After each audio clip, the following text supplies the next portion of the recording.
Nous sommes de retour sur Direct Marché. J'accueille Philippe Wechter, chef économiste de Natixis Asset Management. Bonjour Philippe. Bonjour Lucie. Alors on se retrouve pour faire une rétrospective de l'année, faire un peu le bilan de cette année 2015 qui a été quand même intense, on peut le dire, avec tout d'abord un début d'année en fanfare finalement. Les indices européens qui ont démarré sur les chapeaux de roue. On a eu des progressions assez phénoménales au tout début des mois des indices européens. Oui, parce que très clairement, l'anticipation, la perception qu'il y avait sur les marchés était l'adoption par la Banque Centrale Européenne d'un système de quantitative easing, d'achat d'actifs, et donc d'une politique monétaire qui s'inscrivait accommodante dans la durée, et donc la perception d'une activité qui pourrait rebondir à terme. Et c'est ce phénomène-là, alors que le marché américain était déjà assez cher. Et c'est cet aspect-là qui est intéressant sur le plan macroéconomique, c'est que 2015, pour la zone euro, c'est la sortie d'une longue période de stagnation. Et de ce point de vue-là, c'est une année intéressante. Mais c'est vrai qu'il y avait aussi le fameux alignement des planètes avec un euro faible, le pétrole qui poursuivait sa glissade, et puis aussi donc le lancement du quantitative easing de la BCE. Oui, on a eu tous les éléments, et donc on est passé d'une situation de croissance nulle du début de l'année 2011 à la fin 2014 à une progression de l'activité qui sera de l'ordre de 1,5% pour l'ensemble de l'année 2015. C'est pas encore spectaculaire, mais c'est un changement significatif de dynamique, et c'est cela qu'il faut souligner. Ça n'est pas encore suffisant, mais c'est une première année de transition importante. Un des éléments importants cette année, qui a marqué les marchés, c'est la crise grecque, qui a fait finalement un petit peu stopper cet élan haussier sur les marchés.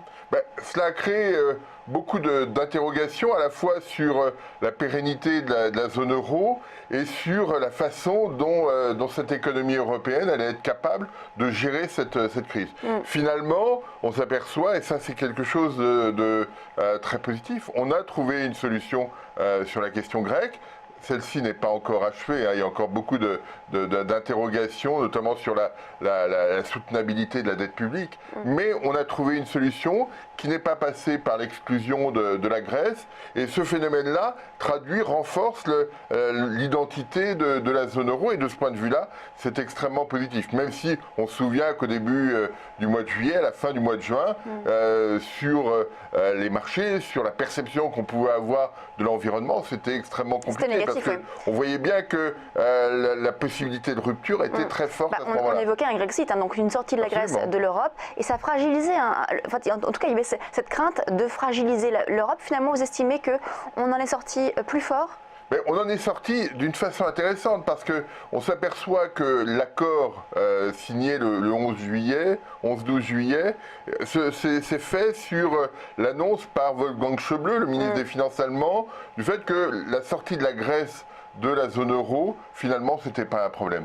Et alors que le rapport de force auparavant était de considérer que la sortie de la Grèce était un véritable problème, et les Grecs, Alexis Tsipras le premier, prenaient ça comme argument majeur. D'un seul coup, le balancier a changé de nature, et la Grèce se retrouvait comme possible exclue de la zone, et ça, pour elle, c'était très, très compliqué. Et donc derrière, on voit bien que ça renforce la cohésion de l'ensemble. Autre élément d'inquiétude sur les marchés, ça a été les dévaluations successives du yuan et la communication de la Banque centrale chinoise qui n'a pas été comprise en août, et ça a fait complètement décrocher les marchés. Effectivement, on a eu en août toute une succession de phénomènes, de mauvaises nouvelles sur le plan macroéconomique, d'éléments de ralentissement de l'activité, cette dévaluation de finalement 2,3% du yuan que personne n'a vraiment compris.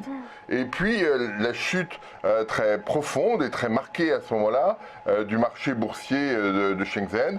Et donc la somme des trois éléments a fait craindre, effectivement, pour les intervenants de marché, à une rupture sur l'économie chinoise. Et alors qu'il fallait bien dissocier entre ce qu'on observait sur l'économie, cette transition longue et probablement assez volatile vers une économie de services, l'ajustement du marché boursier qui s'était envolé comme une bulle et qui s'écrasait, si je puis dire. Et puis cette histoire de dévaluation, dont on ne sait pas très bien si elle reflétait un changement de perception par le ministère, par la Banque centrale de la façon de fixer le yuan, ou si c'était une pression d'un certain nombre de membres de la Banque centrale pour redonner de la compétitivité à l'industrie, qui est le maillon faible aujourd'hui de l'économie chinoise. Ça a été très longtemps le maillon fort, par lequel les Chinois exportaient beaucoup. C'est devenu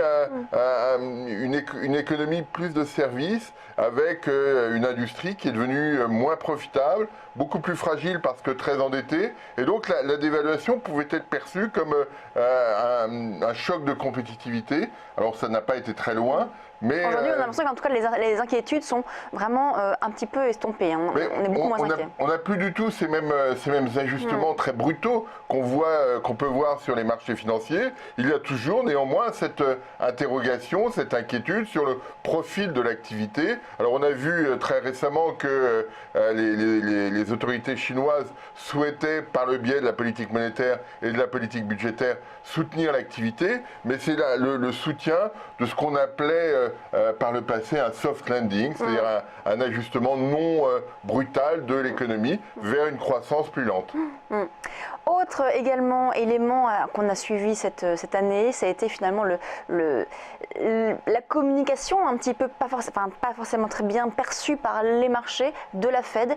Allait-elle remonter ses taux? Elle ne le fait pas. Elle annonce qu'elle va remonter ses taux, puis finalement c'est toujours reporté finalement pour arriver au mois de décembre avec cette hausse des taux. C'est vrai que ça a tenu les marchés en haleine. Mais oui, ça a été une situation assez compliquée et on voit bien dans la communication, dans la façon dont les choses se sont déroulées, probablement d'importants désaccords au sein même du comité de politique monétaire de la Fed, avec Janet Yellen qui tenait la barre et qui a convaincu, on l'a vu notamment en septembre, l'ensemble des membres du FOMC. Elle a retrouvé de la crédibilité parce qu'on justement on l'a critiqué là-dessus sur le fait qu'elle était c'était peut-être pas forcément le capitaine du bateau. Oui, mais très clairement en septembre, elle était minoritaire a priori avant la réunion et elle a convaincu l'ensemble des membres pour dire attendez, la situation est peut-être un petit peu plus compliquée. On ira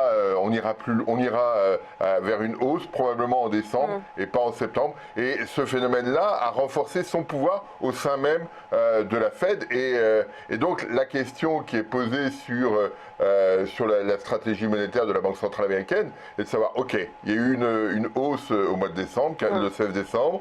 Maintenant, que se passe-t-il? Ça va être la grande question de 2016. Quel sera le profil de l'activité? Quel sera le profil de la politique monétaire américaine? Ça va être intéressant à suivre. Vous parlez donc du renversement de pouvoir, quelque part, du renforcement du pouvoir de Janet Yellen au sein de la Fed. En revanche, Mario Draghi, lui, qui était un peu tout puissant au sein de la BCE, il commence à y avoir des dissensions au sein de la BCE. Il y a toujours eu des dissensions. On a toujours vu le caractère très volontariste de Mario Draghi et puis l'Allemagne et la Finlande notamment qu'il tenait derrière pour freiner des cas de fer. Cette situation-là est maintenue. Alors c'est vrai qu'aujourd'hui c'est un petit peu plus compliqué parce que effectivement, comme on l'évoquait tout à l'heure, on a un peu plus de croissance et donc est-ce qu'il est nécessaire d'avoir toutes ces mesures dans la durée? Parce que lors de la réunion du 3 décembre, Mario Draghi a clairement indiqué que ça s'inscrirait dans la durée. Donc voilà, on est dans ce réglage de mire, si je puis dire, entre la BCE d'un côté, Mario Draghi, et Weinmann et d'autres au sein de la BCE. Mais c'est une discussion normale. Quand on regarde au sein de la Fed, il y a toute une discussion, il y a toujours des gens qui sont contre la stratégie menée, qui ne va pas assez vite, etc. On a un peu la même chose en zone euro, et c'est plutôt ça. Alors il nous reste quelques secondes pour maintenant parler des perspectives 2016. De quoi allons-nous parler en 2016? Vous en parliez justement, ça va être de suivre le rythme de relèvement des taux de la Fed. Il y a aussi le pétrole qu'on va suivre parce qu'il a forcément chuté. Il est certains estiment qu'on est arrivé à un point bas, d'autres que ça peut aller encore plus bas. Vous, qu'est-ce que vous allez surveiller cette année? Moi, c'est clairement ces deux éléments. La Fed, pour voir effectivement quel sera le profil, parce qu'on a des interrogations sur le profil d'activité de l'économie américaine, et puis le prix du pétrole, qui est à 37 $ à peu près ce matin et qui pourrait aller beaucoup plus bas compte tenu de l'équilibre qu'on voit sur le marché. Il y a une demande modérée, une offre qui est très forte, des stocks qui sont très importants et donc il est probable qu'on aille un peu plus bas et ce qui posera de vraies questions aux banquiers centraux puisque ça veut dire que la convergence vers 2% d'inflation se fera peut-être encore un peu plus tard. Et donc ça va être intéressant à suivre, mais ça pose une vraie question sur la stratégie des banquiers centraux. Merci Philippe Wechter, chef économiste de Natixis Asset Management. On vous retrouvera donc en 2016, très prochainement, donc sur ce plateau. On marque une très courte pause, on se retrouve tout de suite sur Direct Marché.